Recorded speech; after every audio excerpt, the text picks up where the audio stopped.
미스터리 클라스에 오신 것을 환영합니다.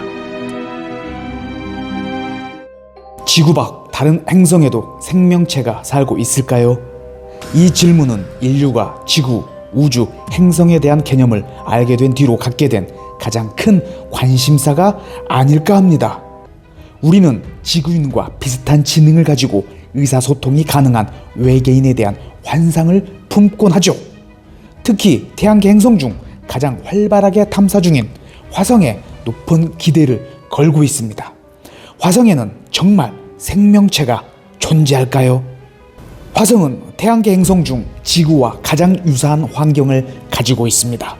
또한 오래전에는 물이 흘렀으며 현재도 지표면 아래 물이 존재할 수 있다는 가능성이 발견되기도 했죠. 화성 생명체에 대한 관심이 뜨겁고 연구가 활발하게 이루어지는 이유가 다 이 때문이죠. 화성의 환경적인 특성 외에 생명체의 가능성을 간접적으로 뒷받침해주는 증거로 메탄과 운석을 꼽을 수 있습니다. 먼저 메탄은 생명체의 대사 과정 중에 발생하는 기체죠. 소의 트림이나 방귀에서 발생하는 메탄이 지구 온난화에 상당한 영향을 미친다는 뉴스를 여러분도 한 번쯤은 접해봤죠. 화성에서도 2004년부터 여러 번 메탈 검출이 보고되고 있습니다. 하지만 그 양이 극미량이고 수치가 불안정해서 신뢰를 얻진 못했었죠. 2013년 화성 탐사 로버 큐리오시티가 게일 크레이터에서 유의미한 수치의 메탄을 감지하면서 상황이 달라졌습니다. 이후 큐리오시티를 통한 지속적인 탐사 연구 끝에 2021년 메탄 가스가 뿜어져 나오는 6개의 위치를 특정할 수 있게 되었죠. 이 메탄이 생명체 대사 작용으로 인해 생긴 것인지는 확실치는 않습니다. 지질학적인 활동으로 인해서도 메탄이 생성될 수가 있기 때문이죠. 하지만 생명체의 존재의 실마리가 되어주었다는 점에서 큰 수확인 점은 분명합니다. 또한 인류가 화성에 진출했을 때 메탄을 자원으로 활용하는 방안을 논의할 수도 있게 되었죠. 화성 운석을 통해서도 화성 생명체의 가능성을 엿볼 수가 있습니다. 대표적으로 1984년 12월 27일에 남극에서 발견된 화성 운석 조각 앨런 구릉 운석 사례를 들 수 있죠. 이 운석은 40억 년 전에 화성에서 형성되어 1700만 년 전 유성의 충돌로 떨어져 나간 뒤 13,000년 전에 지구에 착륙했을 것으로 추측됩니다. 1996년 운석의 내부를 분석한 연구팀이 유기 생명체의 잔해일 수 있는 흔적을 발견하며 화제가 되었죠. 또한 2011년 10월 동위원소 분석 결과 이 운석이 만들어졌을 당시 화성에 물과 대기가 있었다는 증거가 발견되죠. 2020년 4월에는 질소함유 유기물이 발견되기도 합니다. 이와 같은 특징이 정말 화성에서 기원한 것인지 지구 환경에 영향을 받은 것인지 생명체의 증거가 되는지는 아직 연구가 더 필요하지요. 현재의 과학기술로는 화성 탐사에 한계가 있는 만큼 생명체가 있다, 없다 라고 단정 지을 수는 없습니다. 화성 생명체의 존재를 증명하기는 어렵지만 확실히 존재하지 않는다는 증거도 없기 때문이죠. 화성 생명체에 대한 가설은 다양하게 제시되고 있습니다. 크게 5가지로 요약해보면 첫째, 화성에는 생명체가 존재한 적이 없다. 과거의 화성은 초기 지구와 구성 물질이나 물 조건이 유사했을 수는 있지만 생명체가 형성될 수 있는 환경은 갖춰져 있지 않았다는 것이 가설입니다. 현재 가장 널리 받아들여지는 가설로 생명체 존재에 대한 강력한 증거가 나오기 전까지 깨지지는 않을 것으로 보입니다. 두 번째, 과거에는 생명체가 존재했지만 지금은 사라졌다. 과거의 화성은 생명체가 충분히 살 수 있는 환경이었으나 대기가 손실되면서 생명체가 멸종되었다는 가설입니다. 화성의 퇴적함을 뚫고 화석화된 생명체나 변성된 탄소가 풍부한 내포물을 찾는 방향으로 연구할 수 있겠죠. 세 번째, 과거에 생명체가 존재했고 현재에도 여전히 표면 아래에서 휴먼 상태로 남아있다. 두 번째 가설의 연장선으로 과거 존재했던 생명체 중 극한 상태에서도 생존할 수 있는 일부가 얼어붙은 채 표면 아래 남아있다는 가설입니다. 아마도 단세포 생물만이 가능한 일이겠지만 그마저도 발견된다면 엄청난 과학적 혁명이 될 수 있겠죠. 네 번째, 화성에서 자연적으로 발생한 생명체는 없지만 지구에서 옮겨갔다. 6,500만 년 전 지구에서는 소행성 충돌로 인해 공룡 및 지구 생명체 75%가 멸종하는 사건이 벌어졌습니다. 소행성이 충돌하면서 튄 파편과 먼지가 거대한 구름을 형성하며 태양을 가렸기 때문이죠. 이때 파편 일부가 유성과 비슷한 방식으로 화성에 떨어지며 생명체 번성에 필요한 유기물을 옮겨갈 수 있다는 가설입니다. 다섯 번째, 인류의 우주 탐사로 인해 지구 생명체가 화성으로 옮겨졌다. 수십억 년 동안 화성에는 생명체가 존재하지 않았지만 인류의 우주 탐사가 시작되면서 우리도 모르는 사이 화성 생명체에 영향을 미치는 물질을 옮겼을지도 모른다는 가설입니다. 혹시라도 인류의 화성 탐사가 화성의 생태계를 오염시킨다면 그것만큼 큰 악몽은 없겠죠. 만약 화성에 정말 생명체가 존재한다면 어떤 모습을 하고 있을까요? 인간과 비슷한 모습일까요? 아니면 전혀 이질적인 생물의 모습일까요? 화성 생명체의 존재를 밝히는 것은 과학자의 몫이지만 상상은 누구에게나 열려 있습니다.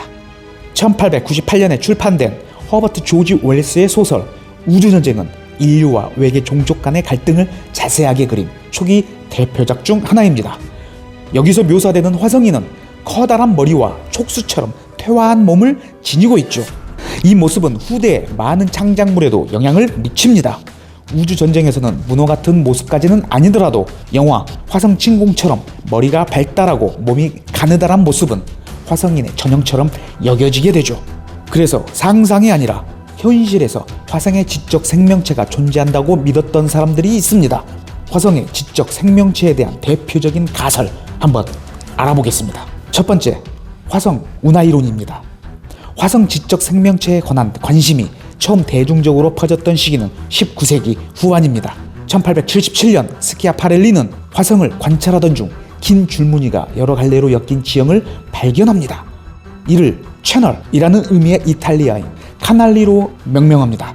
그런데 이 카날리라는 단어가 영어로 카날이라고 번역되면서 뜻밖의 나비 효과를 불러일으킵니다. 카날, 즉 운하는 자연현상으로 생기는 지형이 아니라 인공적으로 만드는 물길을 의미하죠. 화성에 운하가 있다는 것은 그 운하가 만든 존재가 있다는 뜻으로 이어지죠. 이와 같은 가설은 대중의 상상력을 사로잡았습니다. 많은 사람들이 화성에 지적 생명체가 극지방에 만년설이 녹으며 생긴 물을 끌어오기 위해 운하를 건설했다고 믿었습니다.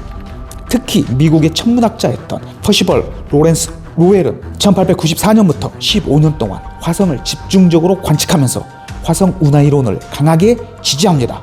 그는 화성과 수로, 생명체가 있는 곳 화성이라는 저서 3권을 발표하며 화성의 지적 생명체 거주를 확신합니다. 하지만 1900년대 초반부터 운하설은 여러 가지 의심과 반박에 직면하게 되죠. 망원경의 해상도가 높아지고 화성을 더 정교하게 관측할 수 있게 되었음에도 운하와 비슷한 지형을 찾아볼 수 없었기 때문이죠. 또한 화성의 표면은 온도와 대기압이 낮아 액체 상태의 물이 존재하지 못한다는 사실이 밝혀지며 화성 운하 이론은 힘을 잃기 시작합니다. 그리고 1965년 미국의 마리너 4호가 최초로 화성 표면의 사진을 찍었을 때 화성의 운하는 완전히 허상이었음이 증명됩니다. 화성 표면에는 물길은커녕 메마른 대지와 크레이터만 가득할 뿐이었죠. 이후 지형 분석을 통해 화성의 운하라고 믿었던 것은 모래 폭풍이 만들어낸 지형이었다는 사실이 밝혀지게 됩니다. 두 번째, 화성의 인공물체입니다.